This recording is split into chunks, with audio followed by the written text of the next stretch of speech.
dispel misconception and to give them the devotional credit that they deserve. In all of the time that I've known Lea, she has been an example of the love and joy that Loki can bring into the lives of those devoted to them. And Lea spreads that joy and laughter to all those around her. If my words could have any impact here at all, it would be to ask that you take a moment to allow that joy into your own life, if only through the listening of this book. Introduction. The story behind these stories. To say Loki and Sigyn have had a tumultuous relationship with American heathens is like saying fainting goats are adorable. Obvious, but criminally understated. New heathens looking for advice on working with Loki are often disheartened because of the dramatic discord and conflicting opinions. And in the case of Sigyn, there's hardly even any information at all.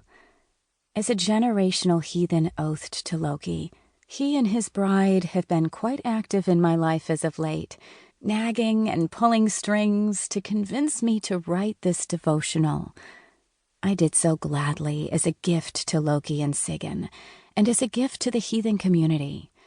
They deserve to have their stories shared, and the community deserves to learn more about them.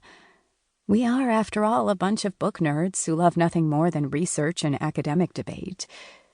This book endeavors to satisfy both of those hobbies, to teach things you may not have considered, who's ready for a little etymology, as well as splash a little fuel onto the fiery controversy that surrounds the trickster.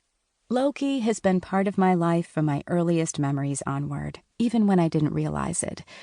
He's had some influence on my paternal grandfather as well, a true OG heathen.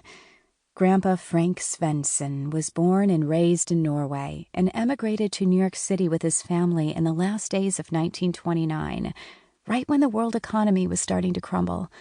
It's no small coincidence in my mind that the man I associate so strongly with Loki sailed to a new world in the midst of rising global chaos, even if he sailed on the Stavanger Fjord and not Naglfar.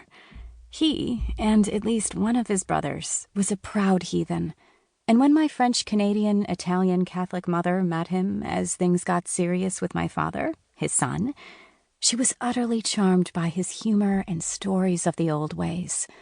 So she instilled in her daughter a love for the Nordic worldview, folklore, and mythology. My father was heathen as well, but of the unchurched variety. There were no rituals or religious practices in our home, just the understanding that the old gods were real and, being a military household, in West Germany. Yes, I'm that old. I grew up on the front lines of the Cold War, baby. Entry to Valhalla was the ultimate goal. I grew up heathen, so when I reached those rebellious teen years, my big revolt involved converting to Catholicism. Upon our return to the United States, my mother enrolled me in Catholic school, partly for the quality of education and partly so I could learn about Abrahamic philosophy. I'd grown up completely ignorant of Christianity, and Mom knew I needed to learn about the Bible and the religions that sprang from it in order to understand other people in American society. I had, after all, had a pretty unconventional upbringing and grew up overseas, no less. Christian belief and thought are incredibly pervasive in this country, and I was oblivious to all of it.